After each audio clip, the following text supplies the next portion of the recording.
Ok, bueno, vamos a seguir con este capítulo de 3 del curso de Cisco de la transición a la versión 7, redes empresariales, seguridad y automatización.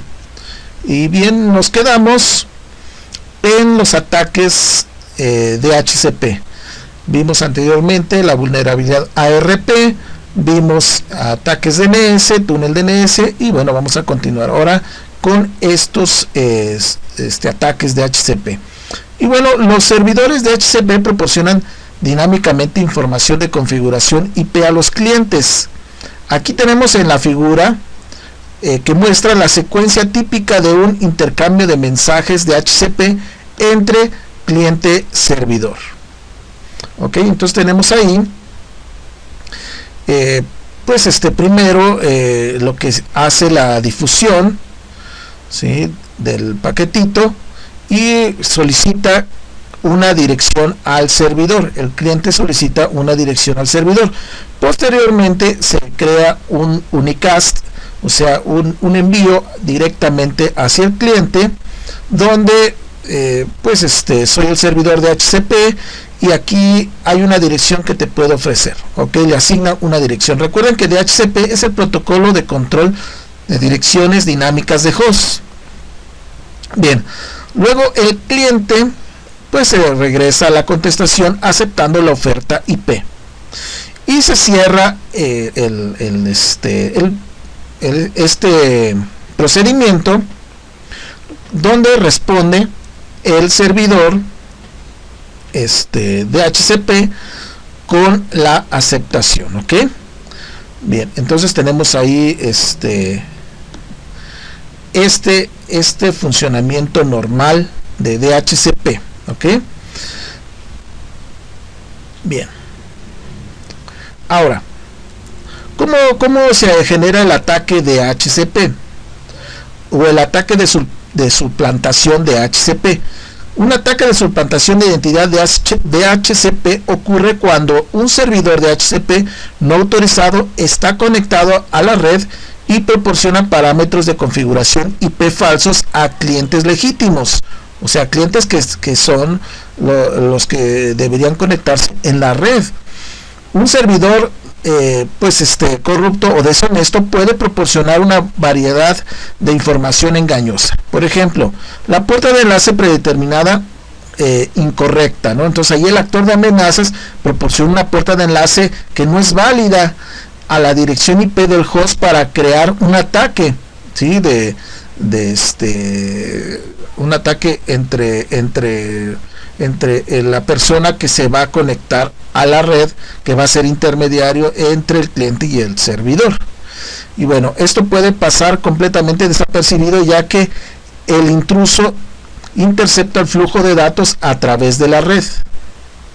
También tenemos un servidor DNS incorrecto. Ahí el actor de amenazas pues proporciona una dirección IP de un DNS que no es válido, o de un sitio que es malicioso, o sea, conectarlo a un DNS donde va a tener desvío de tráfico hacia páginas maliciosas, ¿no? Tenemos la dirección IP incorrecta. El actor de amenazas proporciona una dirección IP no válida, una dirección IP de puerta de enlace predeterminada no válida, o ambas. El actor de amenazas luego crea un ataque DOS en el cliente de DHCP, ¿sí?, para tumbar los servicios, ¿va? Y suponga que un actor de amenazas ha conectado con éxito un servidor de DHCP no autorizado a un puerto del conmutador en la misma subred que los clientes objetivo. El objetivo del servidor no autorizado es proporcionar a los clientes información de configuración IP falsa. Ok, entonces tenemos ahí estos ataques. Y bien, supongamos que un atacante conecta con éxito un servidor de DHCP malicioso a un puerto. Entonces tenemos aquí los pasos. Primero, el cliente difunde mensajes de descubrimiento de DHCP. Entonces tenemos aquí que el cliente legítimo se conecta a la red y requiere parámetros de configuración IP, y el cliente transmite una solicitud de descubrimiento de DHCP en busca de una respuesta del servidor de DHCP. Ambos servidores reciben el mensaje. Ok, bien, entonces tenemos ahí el primer paso, ¿no? Luego,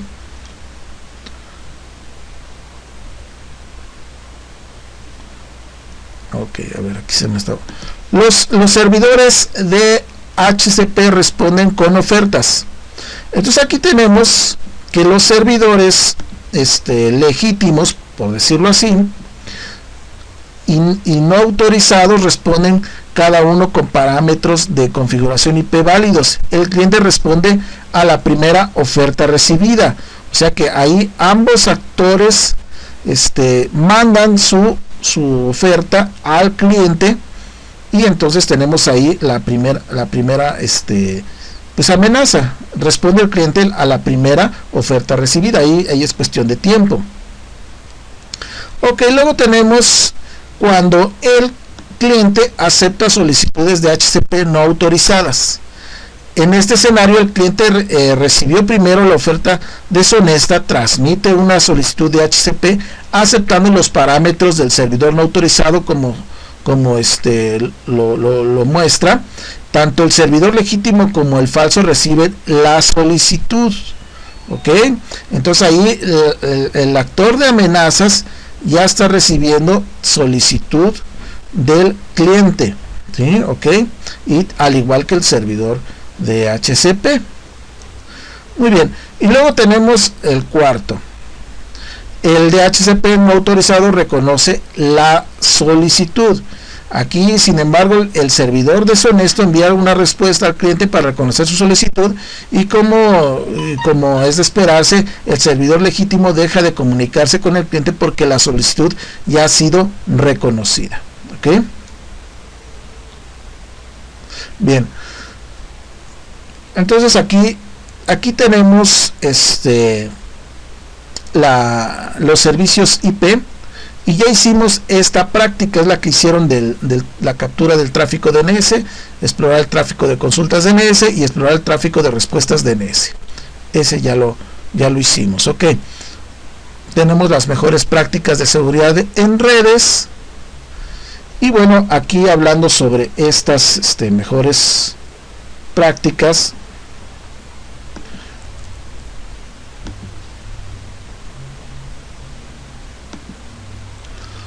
ok, podemos comentar que la confidencialidad, la integridad y la disponibilidad. Entonces, es cierto que la lista de tipos de ataques a la red es larga, ¿sí? Pero hay muchas mejores prácticas que pueden utilizar para defender su red. ¿Cómo aprenderá en este tema? La seguridad de la red consiste en proteger la información y los sistemas de información de acceso, uso, divulgación, interrupción, modificación o destrucción no autorizados. La mayoría de las organizaciones sigue la tríada de seguridad, de la información, donde tenemos esta tríada de que es confidencialidad, integridad y disponibilidad, la tríada de la CIA, ¿sí? Ok, entonces tenemos la confidencialidad. Solo las personas, entidades o procesos autorizados pueden acceder a información confidencial. Puede requerir el uso de algoritmos de cifrado criptográfico como AES para cifrar y descifrar datos. Integridad se refiere a la protección de datos contra alteraciones no autorizadas. Requiere el uso de algoritmos hash criptográficos como SHA. Disponibilidad. Los usuarios autorizados deben tener acceso ininterrumpido a recursos y datos importantes. Requiere la implementación de enlaces, puertos de enlaces y servicios redundantes. Entonces hablamos de esas tres cosas que la mayoría de las organizaciones tienen para la seguridad de la información. ¿Ok? La famosa triada, por sus siglas en inglés. Ok, tenemos el enfoque de defensa en profundidad.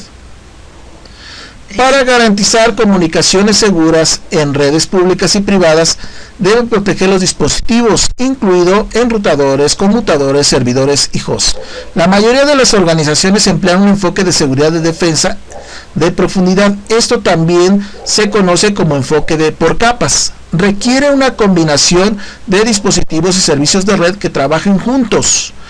Y bueno, pues aquí tenemos entonces este tipo de protección contra ataques a la red. Entonces, el enfoque de defensa en profundidad.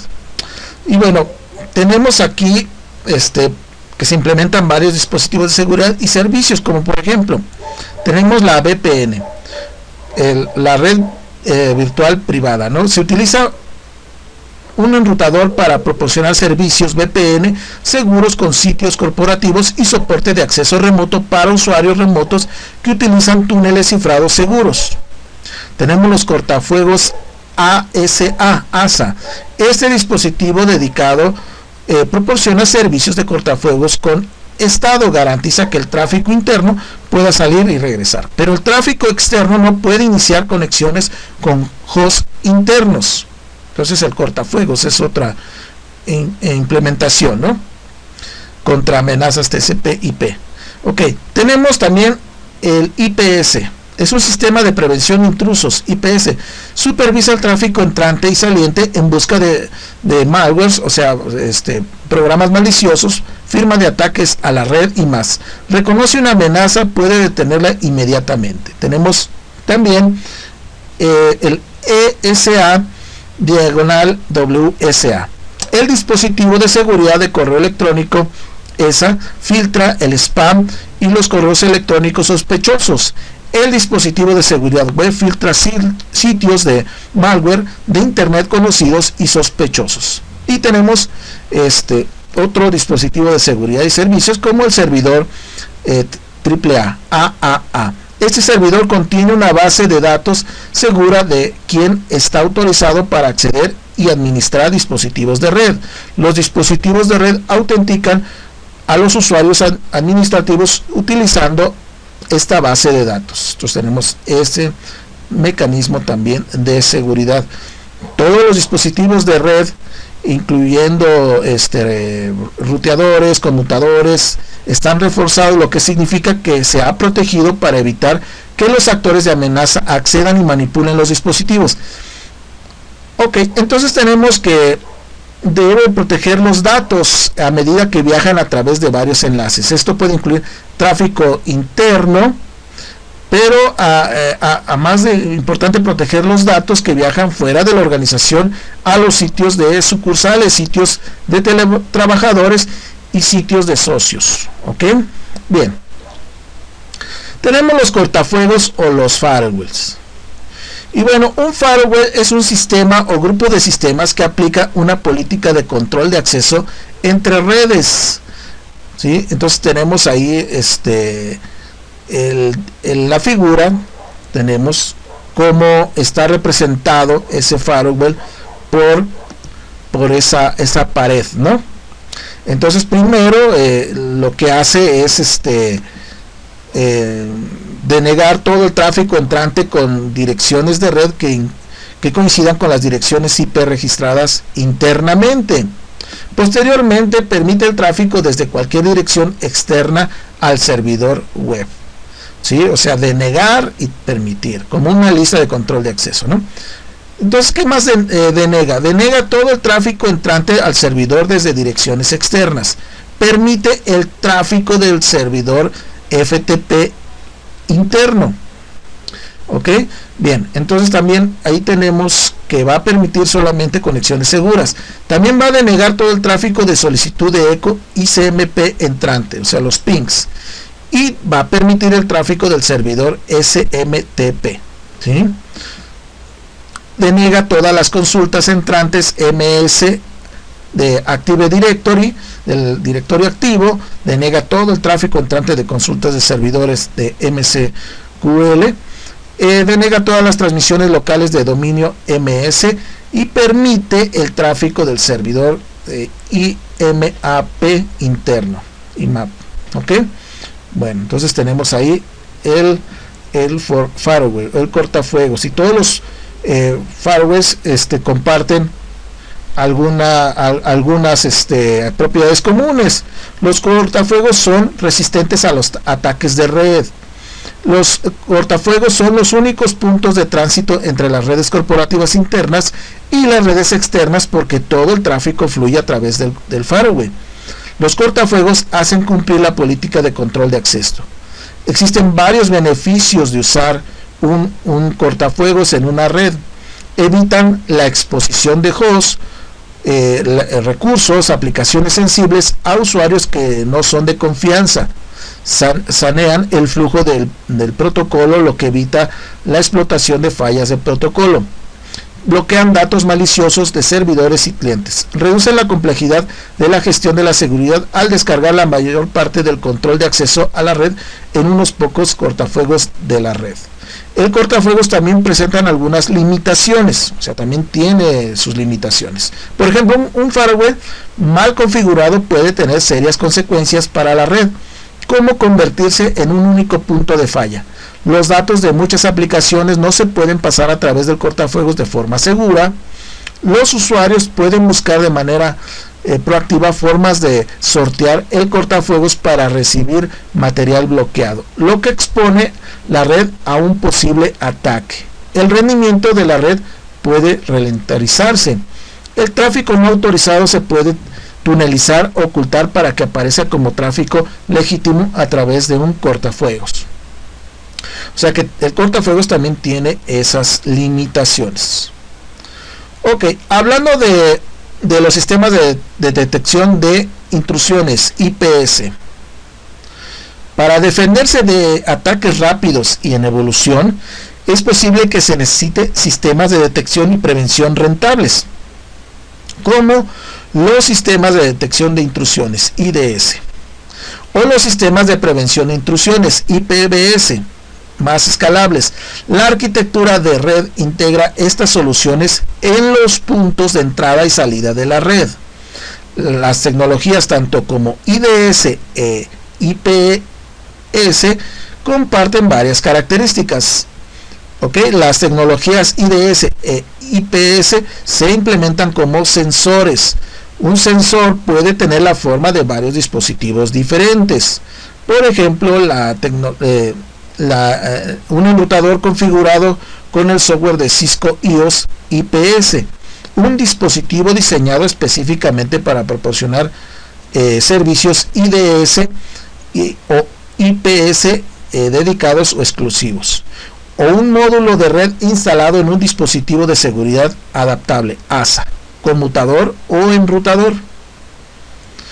Entonces tenemos aquí la figura, cómo se maneja el tráfico. Lo maneja un IPS.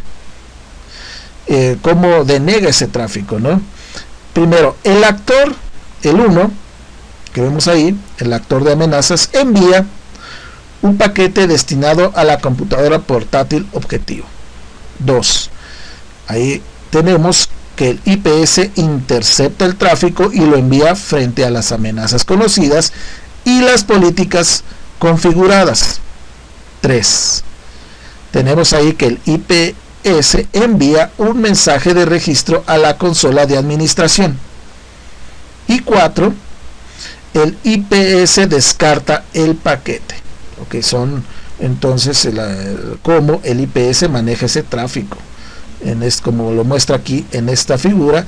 Y estas tecnologías, tanto IDS como IPBS, detectan patrones de tráfico de red mediante firmas. Una firma es un conjunto de reglas, que se utiliza tanto ya sea el IDS como el IPS para detectar actividad maliciosa. Las firmas se pueden utilizar para detectar violaciones graves de la seguridad, detectar ataques comunes a la red y recopilar información. Las tecnologías IDS e IPS pueden detectar patrones de firmas atómicas, paquete único que le llaman, o patrones de firmas compuestas, paquete múltiples. Ok, también tenemos los dispositivos de seguridad de contenido. Y estos dispositivos incluyen un control detallado del correo electrónico y la navegación web para los usuarios en una organización. Dispositivos de seguridad de correo electrónico de Cisco ESA. También tenemos que es un dispositivo especial diseñado para monitorear el protocolo simple de transferencia de correo, el SMTP, sus siglas, ¿verdad? Cisco ESA se actualiza constantemente mediante fuentes en tiempo real de Cisco Talos, que detecta y correlaciona amenazas y soluciones mediante el uso de un sistema de monitoreo de base de datos mundial.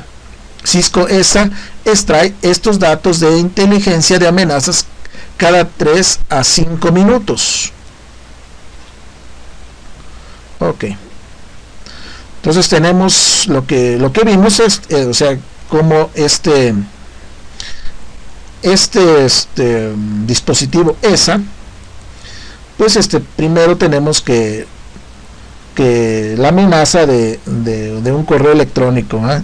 Primero, el actor de amenazas envía un ataque de phishing a un host importante de la red. Luego, segundo, el cortafuegos reenvía todo el correo electrónico a la ESA, y la ESA analiza el correo electrónico, lo registra y lo descarta. Son los 3 pasos, ¿no? Y también tenemos el dispositivo de seguridad web de Cisco, WSA. Ok, Cisco Web Security Appliance, WSA, es una tecnología de mitigación para amenazas basadas en web. Ayuda a las organizaciones a afrontar los retos de proteger y controlar el tráfico web. Cisco WSA combina protección avanzada contra malwares, visibilidad y control de aplicaciones, control de políticas de uso aceptables e informes. Proporciona un control completo sobre cómo los usuarios acceden a Internet, ciertas funciones y aplicaciones, como chat, mensajería, video y audio se pueden permitir restringir con límites de tiempo y ancho de banda a bloquear según los requisitos de la organización. La WSA puede realizar listas negras de URL, filtrado de URL, escaneo de malware, categorización de URL, filtrado de aplicaciones web y cifrado y descifrado del tráfico web. ¿Ok? Bien. Los 3 pasos que utiliza este tipo de tecnologías WSA, primero es 1. El usuario intenta conectarse a un sitio web. 2. El cortafuegos reenvía la solicitud del sitio web a la WSA. Y la WSA evalúa la URL, o sea el dominio, y determina si se trata de un sitio conocido en la lista negra. La WSA descarta el paquete y envía un mensaje de acceso denegado al usuario. ¿Ok? Muy bien. Bueno, eso con respecto a estos ataques y bueno, las mejores prácticas que podemos tener para la seguridad de red. Pasemos a otro mundo, el mundo de la criptografía, ¿ok? Y bien, en este video que vamos a ver, muestra la seguridad de datos usando el hashing y el cifrado, ¿ok? Entonces pasemos al video.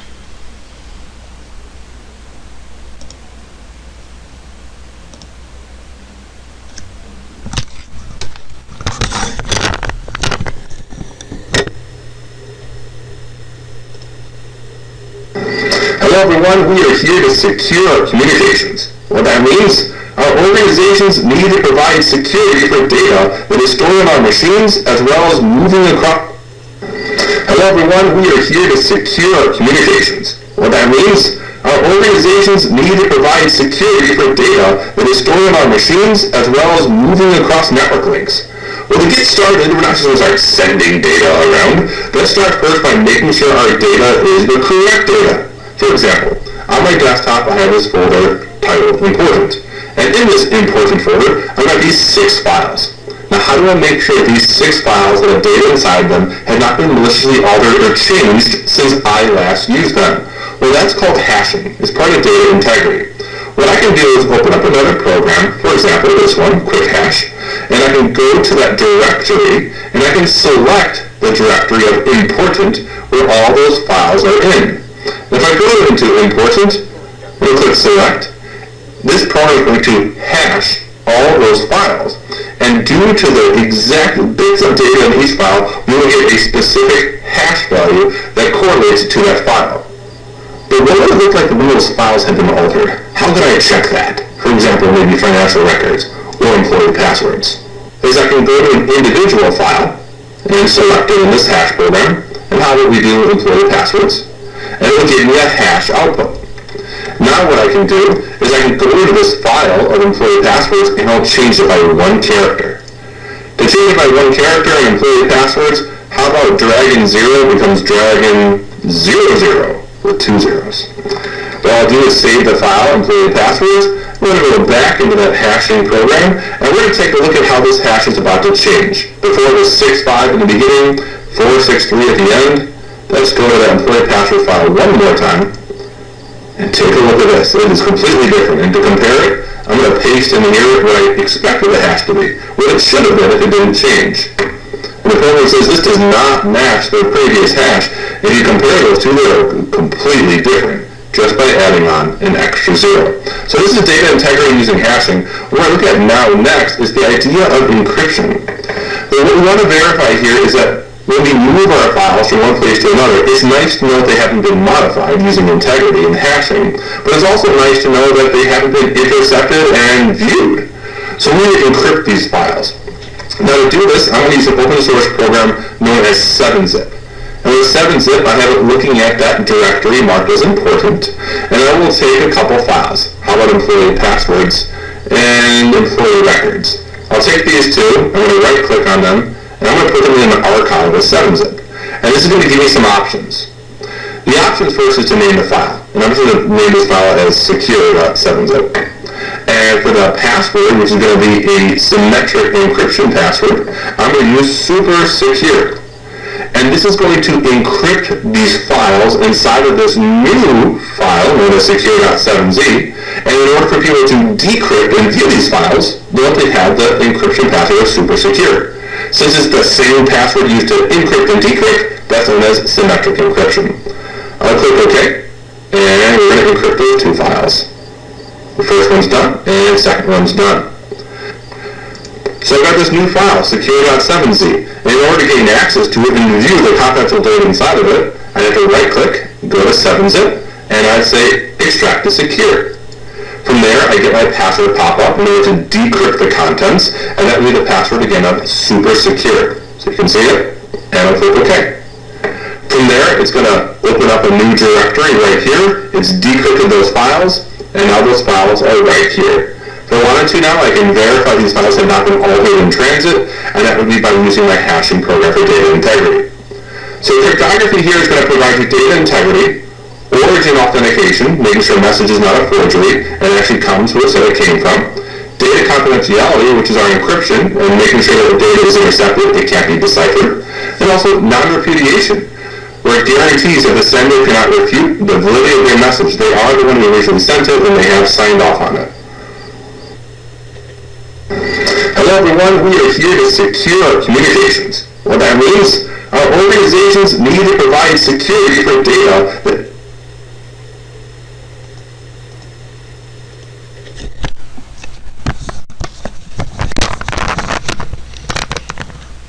Ok, bueno, pues ahí estuvo el video que habla sobre esta seguridad de datos usando hashing y cifrado.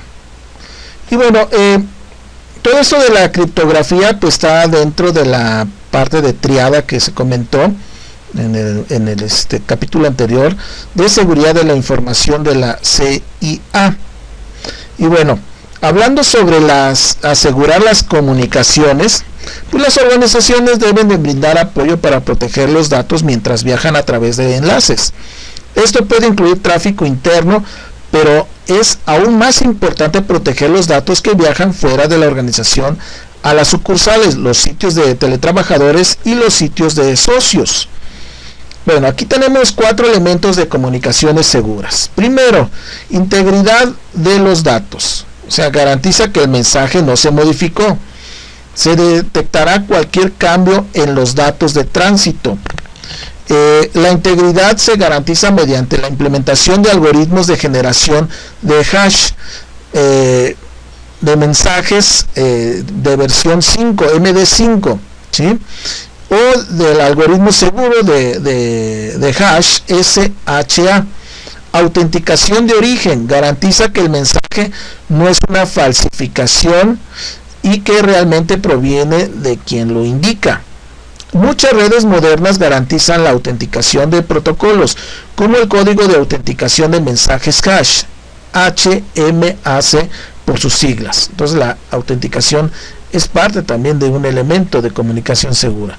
La confidencialidad de los datos garantiza que solo los usuarios autorizados pueden leer el mensaje. Si se intercepta el mensaje, no se puede descifrar en un periodo de tiempo razonable. La confidencialidad de los datos se implementa mediante algoritmos de cifrado simétricos o asimétricos, como lo vamos a ver posteriormente. Entonces la confidencialidad también es parte de un elemento de comunicaciones seguras. Y también tenemos la imposibilidad de negociación de los datos. Garantiza que el remitente no pueda repudiar o refutar la validez de un mensaje enviado. El no repudiarlo se basa en el hecho de que solo el remitente tiene las características únicas y la firma de cómo se trata ese mensaje. Ok, en la criptografía puede usarse casi en cualquier lugar donde haya comunicación de datos, ¿sí? De hecho, la tendencia es que todas las comunicaciones estén encriptadas para tener esos 4 elementos de comunicación segura. Ok, hablando sobre la integridad de los datos. Las funciones hash se utilizan para garantizar la integridad de un mensaje. Garantizan que los datos del mensaje no hayan cambiado en forma accidental o intencionada, ¿sí? Aquí tenemos una figura donde tenemos los algoritmos hash, ¿no? Entonces aquí tenemos que el remitente desea asegurarse de que el mensaje no se modifique en su camino hacia el receptor, ¿sí?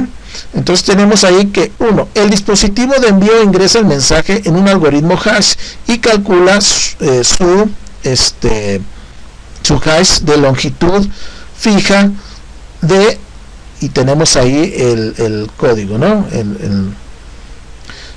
La firma. Entonces tenemos 2, que este hash se adjunta al mensaje y se envía al receptor. Tanto el mensaje como el hash están en texto plano. El dispositivo de recepción elimina el hash del mensaje e ingresa el mensaje en el mismo algoritmo de hash. Si el hash calculado es igual al que se adjunta al mensaje, el mensaje no se ha alterado durante el tránsito. Si los valores de hash no son iguales, como se muestra en esta figura, ya no se puede confiar en la integridad del mensaje. ¿Okay?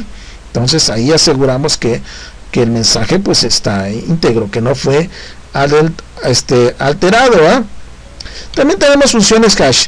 Hay 3 funciones hash conocidas. MD5 con resumen de 128 bits. MD5 es una función unidireccional que produce un mensaje hash de 128 bits. MD5 es un algoritmo heredado que solo debe usarse cuando no hay mejores alternativas disponibles. En su lugar hay que utilizar el SHA-2, ¿ok? Bien, entonces tenemos que aquí se pasa este mensaje de texto sin formato a través de una función hash MD5 y el resultado es un mensaje hash de 128 bits. Luego tenemos el algoritmo de hash SHA 1 y es muy similar a las funciones de hash MD5. Existen varias versiones. Crea un mensaje de hash de 160 bits y es un poco más lento que MD5. SHA 1 tiene defectos conocidos. y es un algoritmo heredado. Utilice SHA-2 cuando sea posible. Entonces tenemos ahí el mensaje de texto sin formato, esta función y el mensaje hash, ¿ok? Y el resultado es un mensaje hash. Tenemos el SHA-2 y esto incluye el SHA-222 de 224 bits, SHA-256 de 256 bits, SHA-384 384 bits, SHA-512 bits, SHA-250, SHA-384, SHA-512. Son algoritmos de próxima generación y deben usarse siempre que sea posible. Si bien el hash se puede usar para detectar cambios accidentales, no se puede usar para protegerse contra los cambios deliberados. No hay información de identificación única del remitente en el procedimiento de hash. Eso significa que en cualquier puede calcular un hash para cualquier dato, si tiene la función hash correcta. Un ejemplo, cuando el mensaje atraviesa la red, un actor de amenazas potencial podría interceptar el mensaje, cambiarlo, recalcular el hash y agregarlo al mensaje. El dispositivo receptor solo validará contra cualquier hash que se agregue. Por lo tanto, el hash es vulnerable a los ataques de hombre y de medio, intermedio. No brinda seguridad de datos transmitidos. Para proporcionar integridad y autenticación de origen se requiere de algo más, ¿ok? Vamos a hablar ahora sobre la autenticación de origen. Para agregar autenticación a la garantía de integridad, usar un código de autenticación de mensajes de clave hash, HMAC, sus siglas, HMAC. Utiliza una clave secreta adicional como entrada para la función hash. Entonces tenemos aquí el algoritmo hash HMAC, y bueno, se calcula utilizando cualquier algoritmo criptográfico que combina una función hash criptográfica con una clave secreta. Las funciones hash son la base del mecanismo de protección de los HMAC.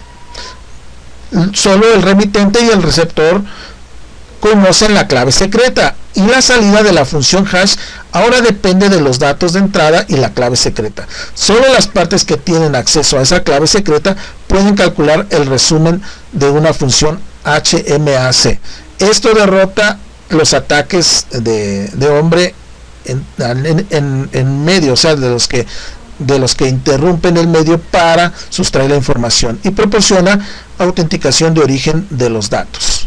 Si dos partes comparten una clave secreta y utilizan funciones HMA para la autenticación, un resumen de HMA correctamente construido de un mensaje que en una parte ha recibido indica a la otra parte que fue el originador del mensaje. Esto se debe a que la otra parte posee la clave secreta. Entonces aquí ya tenemos manejo de claves públicas y claves secretas, ¿no? Ok. Tenemos aquí la figura, la encriptación simétrica y asimétrica. Ok. Esto hablando de la confidencialidad de los datos. Y bueno, tenemos estas dos clases, ¿verdad?, de cifrado que se utilizan para proporcionar confidencialidad a los datos. Estas dos clases difieren en cómo usan estas claves, ¿verdad? Hablando de claves públicas y privadas. Los algoritmos de cifrado simétrico, como DES o 3DES, y el estándar de cifrado avanzado AES, se basan en la premisa de que cada parte que se comunica conoce la clave previamente compartida. La confidencialidad de los datos también se puede garantizar mediante algoritmos asimétricos, incluido reverse sharing y el RSA, y la infraestructura de clave pública, PKI. Aquí tenemos en la figura el cifrado simétrico, que utiliza la misma clave para cifrar y descifrar datos. Otra característica, las longitudes de las claves son cortas, de 40 bits a 256 bits, más rápido que el cifrado asimétrico. Se usa comúnmente para cifrar datos masivos como en el tráfico VPN. Y tenemos el otro cifrado, el cifrado asimétrico, que utiliza diferentes claves para cifrar y descifrar datos. Las longitudes de las claves son largas, son de 512 bits a 4096 bits. Las tareas computacionalmente, por lo tanto, son más lentas que el cifrado simétrico. Y se utiliza comúnmente para transiciones de datos rápidas como HTTPS al acceder a datos bancarios, el cifrado asimétrico. Ok, y hablando sobre este cifrado simétrico, los algoritmos simétricos utilizan la misma clave previamente compartida para cifrar y descifrar datos. El remitente y el receptor conocen una clave precompartida, también llamada clave secreta, antes de que pueda tener lugar cualquier comunicación cifrada. Para ayudar a ilustrar cómo funciona el cifrado simétrico, considere el ejemplo de Alice y Bob. Viven en diferentes ubicaciones y desean intercambiar mensajes secretos entre sí a través del sistema de correo. Este ejemplo, Alice quiere enviar un mensaje secreto a Bob. Ahí tenemos la figura. Alice y Bob tienen llaves idénticas en un solo candado. Estas llaves se intercambiaron antes de enviar mensajes secretos. Alice escribe un mensaje secreto y lo pone en una pequeña caja que cierra con el candado con su llave. Ella le envía la caja a Bob y el mensaje se guarda de forma segura dentro de la casilla a medida que la casilla se abre paso a través del sistema de oficina postal. Cuando Bob recibe la caja, usa su llave para abrir el candado y recuperar el mensaje. Entonces Bob puede usar la misma caja y candado para enviar una respuesta secreta a Alice, ¿sí? Entonces tenemos ahí, cuando tenemos el ejemplo de cifrado simétrico, tenemos la llave precompartida antes de enviar los mensajes, ¿no? Y bueno, tenemos que hoy en día los algoritmos de cifrado simétrico se utilizan comúnmente para el tráfico de las redes virtuales, las redes privadas virtuales, las VPNs. Esto se debe a que los algoritmos simétricos utilizan menos recursos de CPU que los algoritmos de cifrado asimétrico. El cifrado y descifrado de datos es rápido cuando se usa una VPN. Cuando se utilizan algoritmos de cifrado simétrico, como cualquier otro tipo de cifrado, cuanto más larga sea la clave, más tardará alguien en descubrirla. La mayoría de las claves de cifrado tienen entre 112 a 256 bits para asegurarse de que el cifrado sea seguro. Se utiliza una longitud de clave mínima de 128 bits. Se utiliza una clave más larga para comunicaciones más seguras. Tenemos ahí la tabla, ¿sí?, donde tenemos la descripción de los algoritmos de cifrado simétrico bien conocidos. Tenemos el DES, ¿no?, el estándar de cifrado de datos. Este es un algoritmo de cifrado simétrico heredado. Se puede utilizar en modo de cifrado de flujo, pero normalmente funciona en modo de bloque cifrado los datos en un tamaño de bloques de 64 bits. El cifrado de flujo cifra un byte y un bit a la vez, el DES. El 3DES, el triple DES, es una versión más reciente de este estándar de cifrado de datos, DES, pero repite el proceso del algoritmo 3 veces. El algoritmo básico ha sido bien probado en el campo durante más de 35 años. Se considera muy confiable cuando se implementa en tiempos de vida de clave muy cortos. Tenemos el estándar de cifrado avanzado, AES, y es un algoritmo seguro y más eficiente que el 3DES. Es un algoritmo de cifrado simétrico popular y recomendado. Ofrece 9 combinaciones de longitud de clave y bloque mediante el uso de una longitud de clave variable de 128, 192 o 256 bits para cifrar bloques de datos de 128, 192 o 256 bits de longitud. Ok, tenemos el algoritmo de cifrado optimizado por software. Sus siglas SEAL.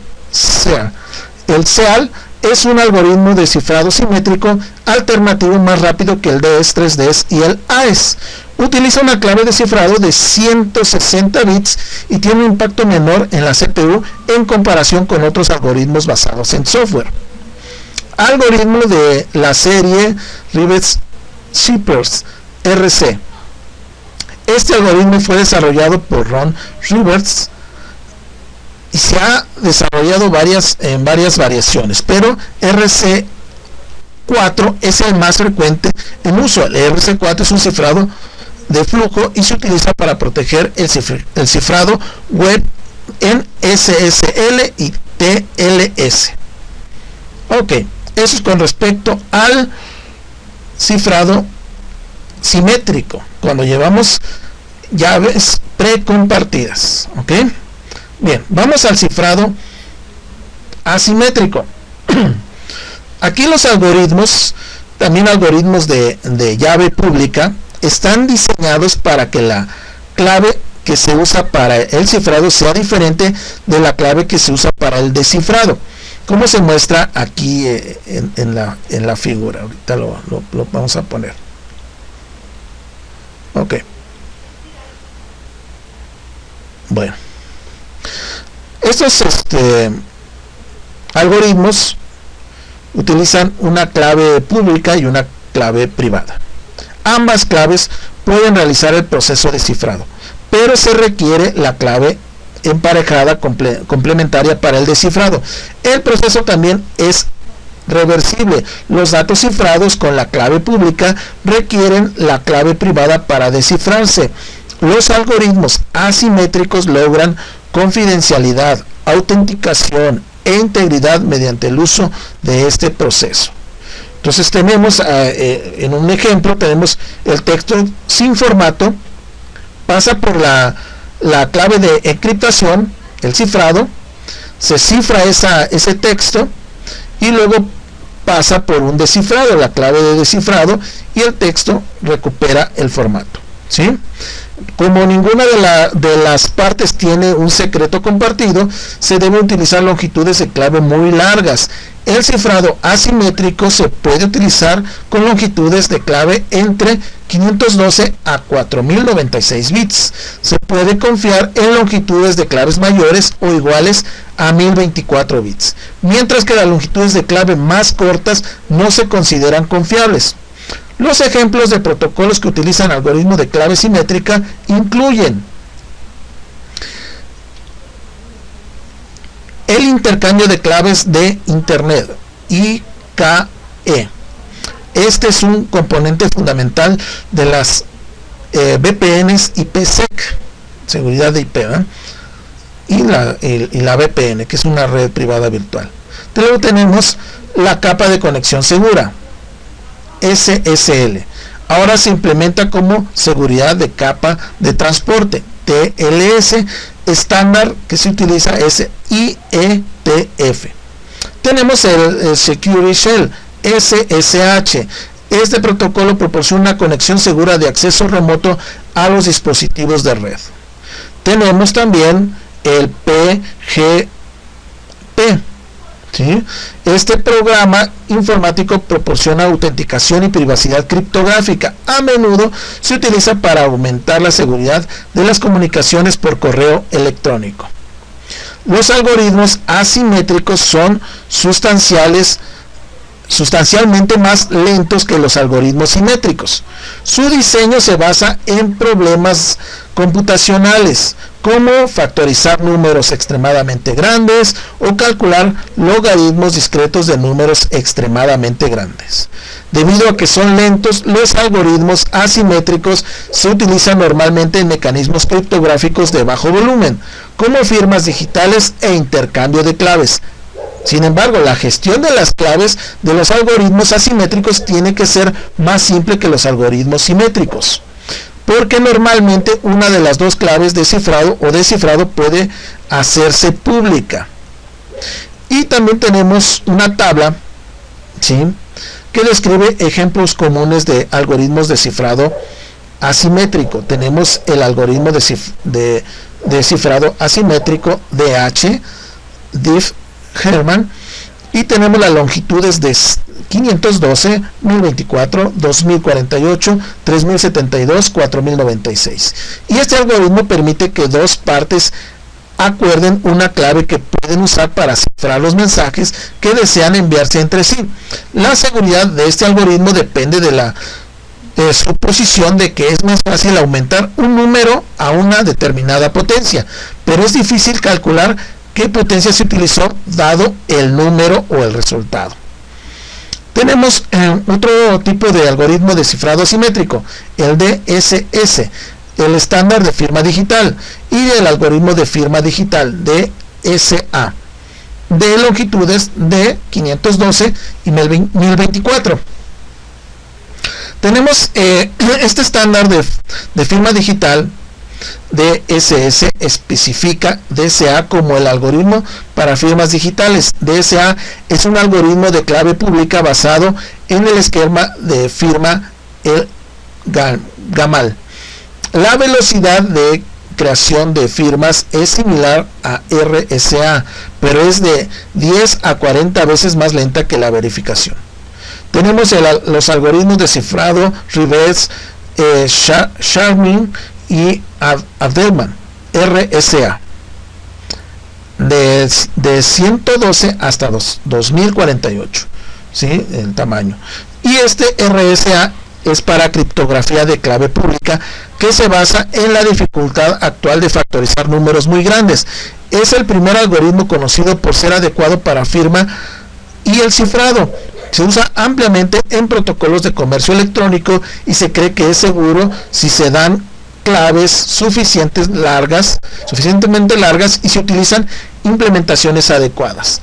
Entonces tenemos el GAMAL de 512 a 1024, cifrado de clave asimétrica para criptografía de clave pública, que se basa en el acuerdo de claves Diffie-Hellman. Una desventaja de este sistema es que el mensaje encriptado se vuelve muy grande, aproximadamente el doble del tamaño del mensaje original, y por esta razón solo se usa para mensajes pequeños como claves secretas. Y tenemos las técnicas de curva elípticas de tamaño de 160, y esta criptografía de curva se puede utilizar para adaptar muchos algoritmos criptográficos. Y la principal ventaja de la criptografía de curva elíptica es que las claves pueden ser mucho más pequeñas.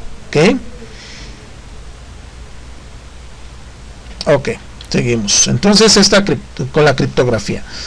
Diffie-Hellman. DH es un algoritmo matemático asimétrico en el que dos computadoras generan una clave secreta compartida idéntica sin haberse comunicado antes. La nueva clave compartida nunca se intercambia realmente entre el remitente y el receptor. Sin embargo, debido a que ambas partes lo saben, la clave puede ser utilizada por un algoritmo de cifrado para cifrar el tráfico entre dos sistemas. A continuación se muestran unos ejemplos, ¿sí? Por ejemplo, los datos se intercambian utilizando una VPN con IPsec. También los datos se cifran en Internet mediante SSL o TLC. Se intercambian datos SSH. ¿Okay? Bien, tenemos ahí una figura y tenemos el ejemplo de Alice y Bob. ¿Sí? Entonces aquí tenemos los colores, ¿va? Fíjense, se utilizan en lugar de números largos, complejos, para simplificar el proceso de adecuado de claves de DH, ¿no? El intercambio de claves DH comienza cuando Alice y Bob acuerdan un color común arbitrario que no necesita mandarse en secreto, ¿sí? El color acordado en nuestro ejemplo es el amarillo. Ahí tenemos el amarillo, ¿no? A continuación, Alice y Bob seleccionan cada uno un color secreto, ¿sí? Alice selecciona el rojo y Bob el azul.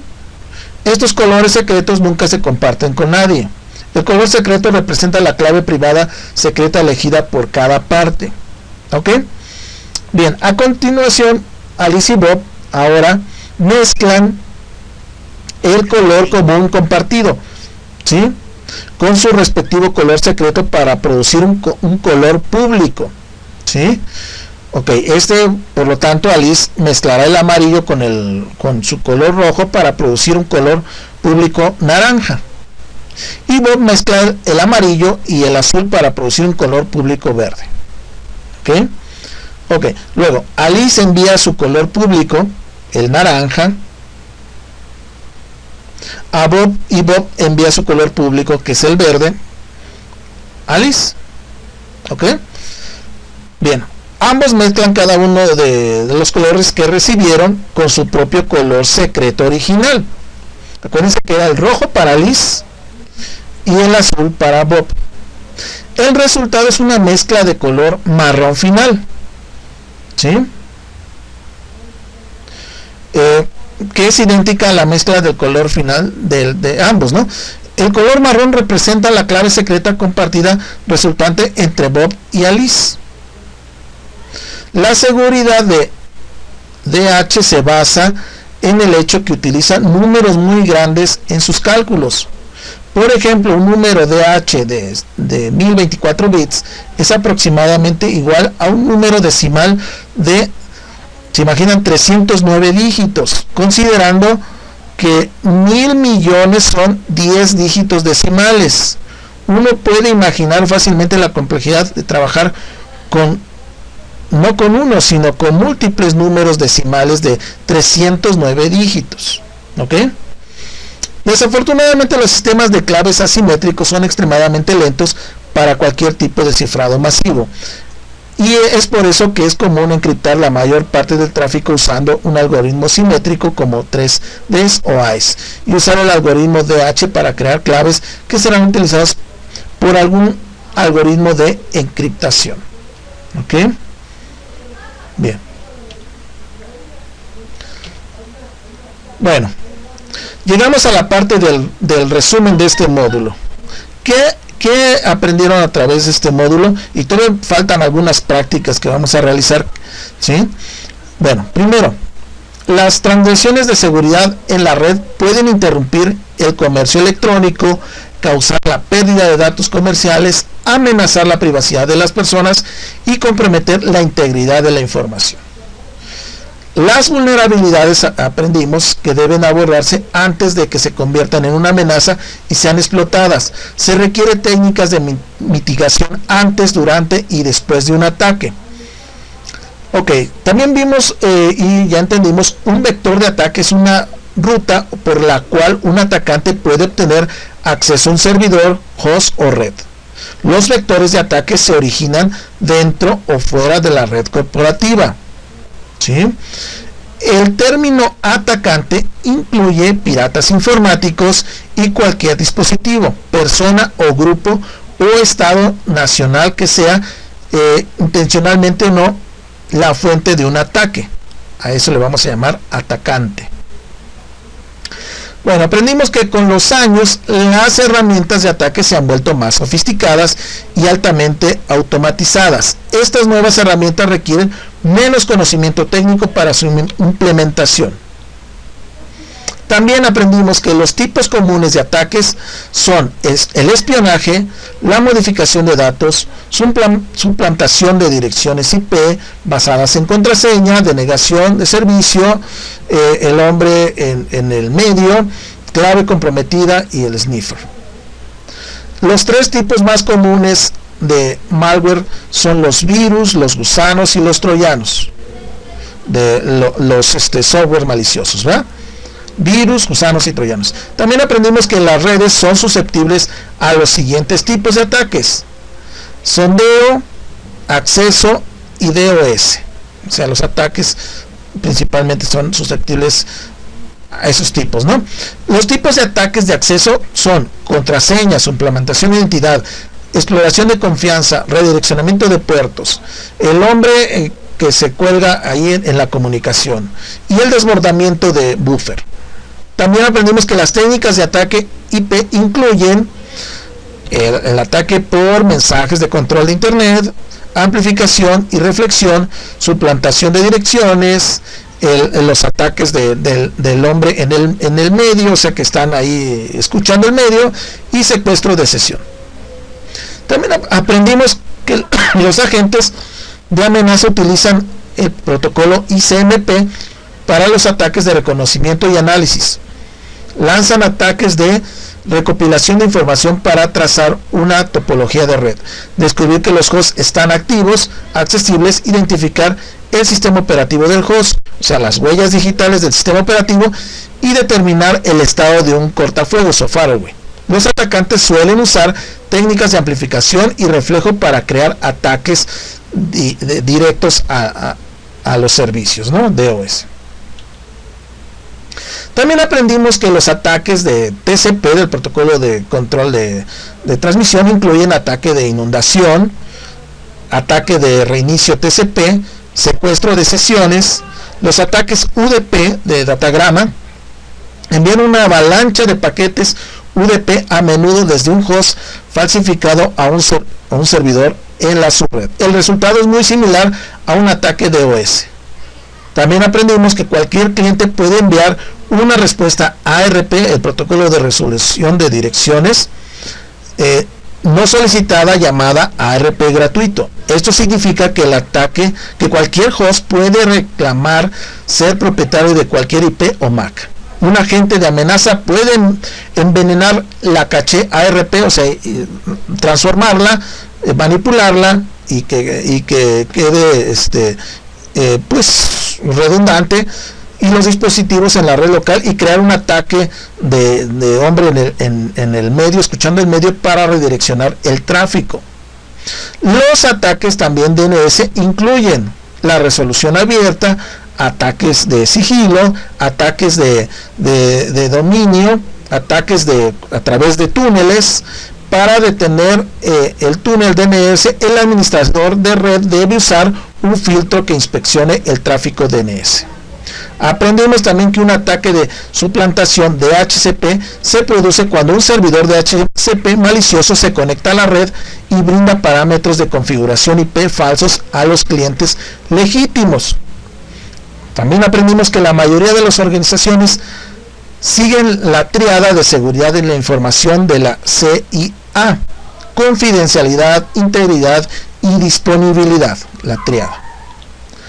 Ok, también aprendimos que para garantizar comunicaciones seguras en redes públicas y privadas, el primer objetivo es proteger los dispositivos como routers, switches, servidores y hosts. Esto se conoce como defensa en profundidad. También un firewall es un sistema o grupo de sistemas que impone una política de control de acceso entre redes. También aprendimos que para defenderse contra ataques rápidos y en evolución es posible que se necesite un sistema de detección de intrusos, IDS, o sistemas de prevención de intrusos, IPVS, más escalables. Los 4 elementos de las comunicaciones seguras son la integridad de los datos, la autenticación del origen, confidencialidad de los datos y no repudio de datos. Las funciones hash garantizan que los datos del mensaje no han cambiado accidental o intencionalmente. Las funciones hash conocidas son MD5 con un resumen de 128 bits, algoritmos hash SHA y SHA-2. También aprendimos que para agregar autenticación al control de integridad se usa un código de autenticación de mensajes hash con clave HMAC o HMAC. Se calcula utilizando cualquier algoritmo criptográfico que combine una función hash criptográfica con una clave secreta. Los algoritmos de cifrado simétrico que utilizan es el DES, 3DES, AES, SEAL y RC. Se basa en la premisa de que cada parte conoce la clave previamente compartida. en el cifrado simétrico, hay una clave compartida previamente. La confidencialidad de los datos también se pueden garantizar utilizando algoritmos asimétricos, incluido el RSA, incluido la infraestructura de clave pública PKI, el DH, que es un algoritmo matemático asimétrico que permite que dos computadoras generen una clave secreta idéntica compartida sin antes haberse comunicado. ¿Ok? Y bueno, pues entonces esto sería la parte ya final de este módulo, ¿sí? El módulo 3, que habla sobre redes empresariales, seguridad y automatización. ¿Ok? Bien, por el día de hoy ahí le vamos a dejar y posteriormente vamos a empezar con algunas prácticas de encriptación. Ok, muchas gracias.